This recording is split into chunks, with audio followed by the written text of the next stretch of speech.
दोस्तों एक ऐसी मर्डर कहानी जिसमें खूनी एक एक करके लड़की को मारते जा रहा है और वो रुकने का नाम ही नहीं लेता और पुलिस के हाथों से बाल बाल बचता रहता है। क्या आखिर पुलिस उस खूनी को पकड़ पाएगी? तो आइए दोस्तों सस्पेंस और थ्रिलर से भरी इस फिल्म की कहानी में जानेंगे। फिल्म का नाम है ऑपरेशन रावण। तो मूवी की शुरुआत में हमें कुछ तांत्रिकों को हवन और साथ ही मंत्र पढ़ते हुए दिखाया जाता है और अगले ही पल हम एक लड़की को देखते हैं जो कि शादी के जोड़े में है, पर वो अपनी शादी में नहीं है। दोस्तों असल में उसे किसी ने कैद करके रखा हुआ है, उसे जबरदस्ती चेस खेलने के लिए कह रहा है। जिस लड़के ने इस लड़की को कैद किया होता है वो कुछ देर के लिए चेस रोककर किसी काम से जाता है, जहाँ उसको जाते हुए देखकर लड़की वहाँ से भागने की कोशिश करती है और इस दौरान हम उसके पैर में एक लोहे की जंजीर बंधी हुई देखते हैं। बेचारी कहीं भाग भी नहीं पाती। दूसरी ओर हम उसके आसपास की डरावनी आत्मा को देखते हैं जो कि लड़के से कह रही होती है उस लड़की को मार दो, छोड़ना मत। जिसके बाद लड़का अपने हाथ में एक बड़ी सी चाकू लेता है और ये कहते हुए उस लड़की की ओर बढ़ता है कि आज के बाद तुम मेरी होने वाली हो, तुम्हें मुझे दर्द नहीं पहुंचाना चाहिए था। यह सुनकर समझा जा सकता है दोस्तों कि यहाँ पर शायद प्यार और धोखे का कोई मामला हुआ है। वो लड़का इतना कहता है कि अगली पल बिना सोचे समझे उस लड़की पर हमला करके बड़ी बेरहमी से उसकी जान ले लेता है। उसके बाद देखें क्या करता है, एक पॉलिथीन के बैग में उस लड़की की डेड बॉडी को डाल देता है और यहीं पर सीन कट हो जाता है। और यहाँ से हम आनंद नाम के एक लड़के को देखते हैं जो टीवी 45 नाम में एक मीडिया चैनल में अपनी जॉब के लिए इंटरव्यू के लिए जाता है। उसी दौरान हम उस चैनल की सीनियर राइटर आमनी को देखते हैं जो अपने एडिटर के पास एक लेटेस्ट न्यूज लेकर गई होती है। हाल ही में आमनी ने एक स्टिंग ऑपरेशन किया था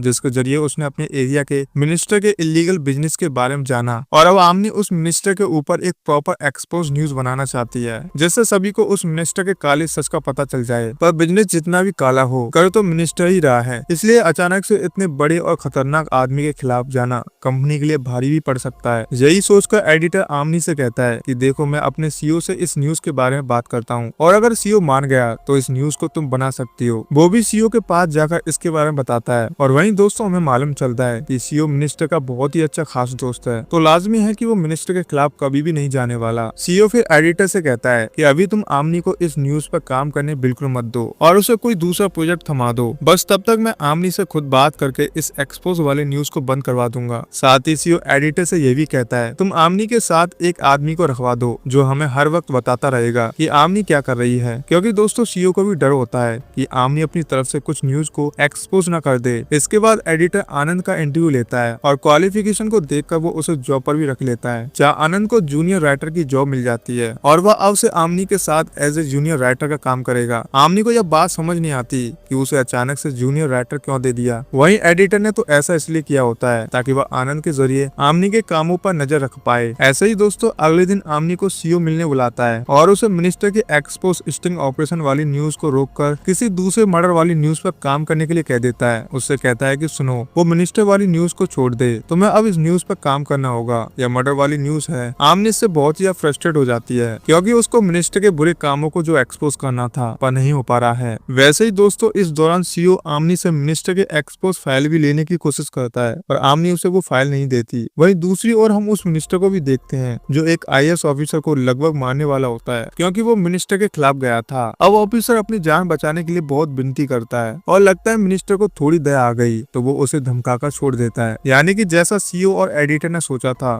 मिनिस्टर दोस्तों उससे भी ज्यादा खतरनाक आदमी है। खैर कुछ दिनों के बाद एक जंगल के पास एक लड़की की डेड बॉडी मिलती है जिसको देखकर सभी पुलिस वाले वहाँ पर आ जाते हैं और यह डेड बॉडी दोस्तों उसी लड़की की है जिसे कहानी की शुरुआत में उस लड़के ने मार दिया था। फिर ऑफिसर जीविता नाम की एक औरत को वहाँ पर बुलाते हैं यह सोचकर कि शायद यह लड़की जीविता की बेटी होगी, क्योंकि हुआ यह था कि कुछ हफ्ते पहले जीविता ने अपनी बेटी के मिसिंग होने की कंप्लेंट लिखवाई थी। लेकिन जब जीविता वहाँ आकर वो डेड बॉडी देखती है तो वो लड़की तो कोई और ही है और जीविता की बेटी नहीं है, मतलब यानी कि अभी भी उसकी बेटी मिसिंग है। ऑफिसर फिर हर छोटे बड़े गुंडे लफंगे से पुलिस स्टेशन में पूछताछ करते हैं, उनकी अच्छे से खातिरदारी करते हुए उनसे पूछते हैं कि इस लड़की को किसने मारा। अब उन्हें पता चलता है कि कुछ दिन पहले एक लड़की का मर्डर हुआ था और वो मर्डर चंदू नाम के लफंगे ने किया था। ऑफिसर्स अब चंदू को पकड़ते हैं, उसे बहुत ही बुरी तरह से मारते हैं। तब चंदू यह कबूल कर लेता है हाँ जिस लड़की की डेड बॉडी मिली है उसे मैंने ही मारा है। अब ऑफिसर ये बात मीडिया के सामने बताते हैं कि जिस लड़की की डेड बॉडी मिली है उसका खून उन्हें मिल गया है। यह न्यूज आनंद भी देख रहा होता है पर दोस्तों उसे यह चीज सही नहीं लगती क्योंकि ना तो चंदू के फिंगरप्रिंट्स मर्डर वाली जगह पर मिले ना कि कोई प्रॉपर इन्वेस्टिगेशन की रिपोर्ट बनाई गई। बस चंदू ने यह कह दिया कि मैंने मारा तो ऑफिसर्स ने उसको पकड़ लिया। बताओ ऐसा भी हो सकता है कि चंदू ने मार खाने की वजह से ही ऐसा झूठ बोल दिया हो और असली खूनी और कोई हो। असल में ऑफिसर्स अपना काम निपटा कर जल्दी से इस केस को क्लोज करना चाहते हैं और उन्होंने चंदू को खूनी बता दिया। बस यह बात आनंद फिर आमनी को बताता है। आमनी को भी यही बात बिल्कुल सही लगती है कि हाँ, इसमें झूल हो सकता है, खूनी कोई और भी हो सकता है। अब आनंद और आमनी हर उस लड़की के घर वालों के पास जाकर उनसे बातें करते हैं जिन लड़की के हालिया मर्डर्स हुए थे। तो बात करने पर उन दोनों को यह पता चलता है कि सभी लड़कियों के मर्डर्स उनकी शादी के कुछ दिन पहले हुए थे, जो कि सिर्फ दोस्तों कोई इंसिडेंट तो नहीं हो सकता। इसी के साथ किलर सभी लड़कियों के हाथ काट रहा है, उनके साथ चेस पासेस भी रखता है। लगता है शायद कुछ कहना चाहता है। इन सभी चीजों को करके आनंद और आमनी इसके बाद जीविता के घर पर जाते हैं, जहाँ उन्हें पता चलता है कि जीविता की बेटी इंदु भी शादी के कुछ दिन पहले गायब हो गई थी। ऑफिसर्स ने इंदु की मिसिंग रिपोर्ट भी नहीं लिखी, बताओ। और अब जीविता जब भी कहीं पर मर्डर होता है उसे देखने जाती है, यह सोचकर कि कहीं उसकी बेटी तो नहीं है। वह आनंद और आमनी को बहुत ही बुरा लगता है कि पुलिस अपना काम अच्छे से क्यों नहीं कर रही है। उसी रात आमनी के घर में कोई अनजान आदमी घुसने की कोशिश करता है, पर अंधेरा होने की वजह से आमनी सिर्फ उस आदमी के हाथों पर बना एक सांप का टैटू देख पाती है। अगले दिन आमनी ये बात आनंद को बताती है कि कल रात ऐसा हुआ और कोई इंसिडेंट से दोस्तों उसी दिन शाम को जब दोनों कहीं जा रहे होते हैं तब एक कार में आमनी को ऐसा आदमी दिखता है जिसके हाथों पर सेम वही टैटू था। आमनी ये बात आनंद को बताती है। आनंद भी उस आदमी को फॉलो करते हुए जाता है। तो कुछ देर के बाद उस आदमी को आनंद पर शक होता है और फिर वो दोनों के बीच लड़ाई हो जाती है, जिसमें आनंद उसकी हालत खराब करते हुए ये जान लेता है कि इस आदमी को मिनिस्टर ने ही आमनी के घर पर भेजा था ताकि उसे मिनिस्टर की वो एक्सपोज वाली फाइल मिल जाए। आनंद ये बात जानकर मिनिस्टर के पास जाता है, उसे धमकाते हुए कहता है कि अगर तुमने अगली बार कुछ ऐसा करने की कोशिश की तो मैं तुम्हारा सच सबके सामने लेकर आ जाऊंगा। साथ में दोस्तों आनंद मिनिस्टर को उसकी एक वीडियो दिखाता है जिसमें मिनिस्टर उस स्टेट के चीफ मिनिस्टर के बारे में कुछ गलत कह रहा था और इससे मिनिस्टर को पता चल जाता है कि आनंद के पास बहुत सारे सबूत हैं उसके खिलाफ। यहाँ दोस्तों पुलिस स्टेशन में देखते हैं एक इंस्पेक्टर के पास एक आदमी आकर रिपोर्ट लिखवाता है कि उसकी बेटी पिछले 2 दिनों से मिसिंग है। रिपोर्ट लिखवाने के कुछ समय के बाद यानी कि शाम को ही पुलिस ऑफिसर्स को एक नई लड़की की डेड बॉडी मिलती है, जिसके बारे में पता लगाने पर उन्हें पता चलता है कि यह वही लड़की है जिसके पिता सुबह रिपोर्ट लिखवाने के लिए आए थे। इस मर्डर में भी यही चीज कॉमन थी कि लड़की की भी कुछ दिनों के बाद शादी होने वाली थी और इसकी डेड बॉडी के पास भी वही चेसेस पासेस मिलते हैं। दोस्तों यानी यह किलर वही है। आगे उन्हें पता चलता है कि किलर ने इस लड़की को तब किडनैप किया था जब वो रात में अपने बेडिंग कार्ड्स अपने दोस्तों को देकर आ रही थी, जिसके 2 दिन के बाद ही किलर ने लड़की को मार डाला। अब आमनी को यह बात बहुत ही गलत लगती है कि ऑफिसर्स इस केस में कर क्या रहे हैं। जब ऑफिसर्स ने चंदू को किलर बनाकर पकड़ा हुआ है तो कौन है जो ये किलिंग अभी भी कर रहा है, यानी कि ऑफिसर्स गलत आदमी को पकड़े हुए हैं। यही बात आमनी उस लड़के के पिता को एक इंटरव्यू में बुलाकर न्यूज पर कहती है और बिना किसी से पूछे उस न्यूज को पब्लिश भी कर देती है, मतलब ऑन एयर। फिर क्या था, न्यूज को आगे उस पुलिस स्टेशन का इंस्पेक्टर देखता है और देखते बिल्कुल आग बबूला होने लगता है क्योंकि एक तरफ से पुलिस ऑफिसर्स की बदनामी थी।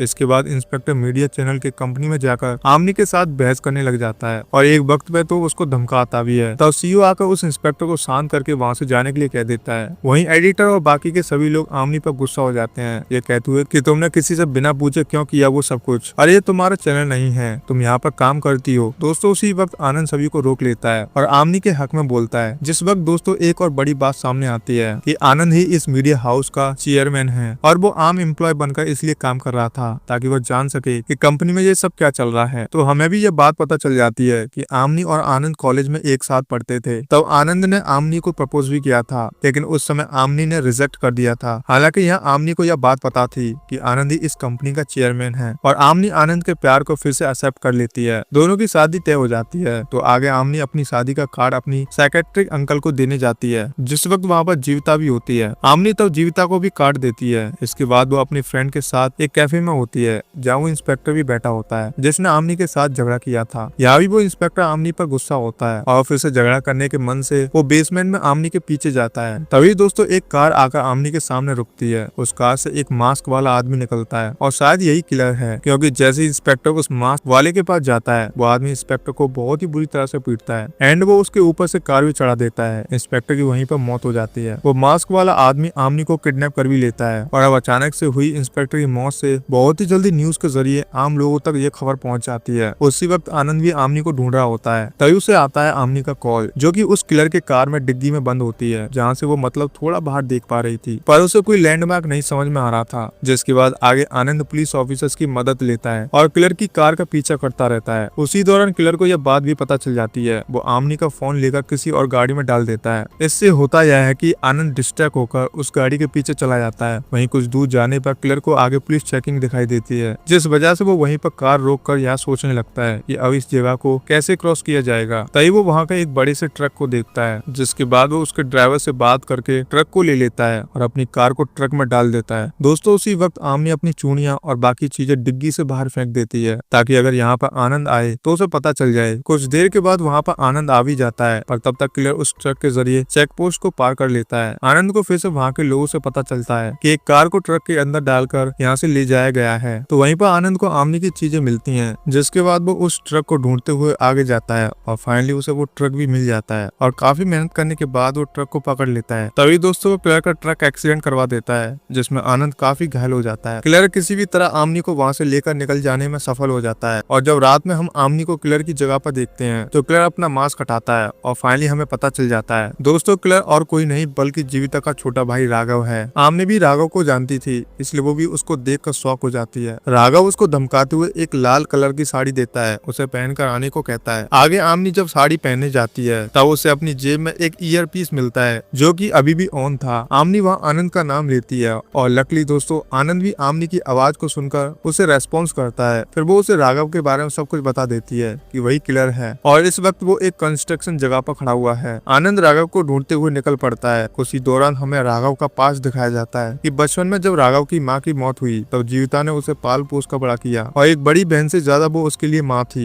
जीविता की इंदु नाम की एक बेटी भी थी जो राघव से 5 साल छोटी थी और राघव था उसका मामा। और राघव को इंदु से प्यार हो गया और वो हमेशा उससे शादी के बारे में सोचता रहता और यह सपना उसका आगे जाकर पूरा भी हुआ। जीविता ने दोनों के बड़े प्यार से शादी फिक्स कर दी। तभी जीविता की बेटी ने उससे कहा, यानी कि इंदु ने, कि मैं किसी और से प्यार करती हूँ, इसलिए प्लीज तुम मेरी माँ से यह कह दो कि तुम मुझसे शादी नहीं कर सकते। यह सुनकर राघव का दिल टूट गया। उसे ना चाहते हुए भी जीविता से यह कहना पड़ा कि मैं इंदु से शादी नहीं कर सकता। जिसके बाद इंदु और उसके बॉयफ्रेंड की शादी हो जाती है, जिससे वो प्यार करती थी। और शादी वाली रात राघव पूरी तरह से पागल हो गया। उस वक्त राघव अपने दुख में डूबा हुआ था, जब उसके अंदर अच्छाई और बुराई की जंग शुरू हो गई और जहाँ उसे इंदु की खुशी दिखाई नहीं दे रही थी। दोस्तों मतलब वो इंदु को पाने के लिए बिल्कुल पागल हो गया था और राघव एक तरह से साइको बन गया, जिसने उसी रात इंदु का मर्डर कर दिया और उसी कंस्ट्रक्शन साइट पर उसकी डेड बॉडी रखी थी। जिसके बाद उसे जब भी कहीं शादी वाली बात पता चलती तो वो वहाँ की शादी वाली लड़की को मार डालता। और दोस्तों राघव ऐसा ही आमनी के साथ भी करने वाला है। तभी वहाँ पर जीविता और आनंद भी आ जाते हैं, क्योंकि ये कंस्ट्रक्शन साइट जीविता के घर के बहुत ही नजदीक होती है। और जब जीविता को राघव का सच पता चलता है तो उसका तो मन करता है कि मैं अभी खत्म कर दूं। आनंद फिर वहाँ आमनी को बचा लेता है। जीविता को भी वहाँ पर अपनी बेटी इंदु की डेड बॉडी मिल जाती है, जो कि लगभग सड़ चुकी थी। दोस्तों जीविता गुस्से में एक आयरन रॉड को राघव के शरीर के आर पार कर देती है और दोस्तों इसी के साथ राघव की मौत हो जाती है और यहीं पर इस फिल्म की कहानी भी समाप्त हो जाती है। तो दोस्तों मैं उम्मीद करता हूँ आप लोगों को इस फिल्म की कहानी काफी बढ़िया लगी होगी। तो दोस्तों इसी तरह की और भी मूवीज आप लोग देखना और पाना चाहते हैं तो प्लीज हमारे चैनल को जरूर सब्सक्राइब कीजिएगा। तो फिर मिलते हैं दोस्तों एक और बेहतरीन मूवी के साथ।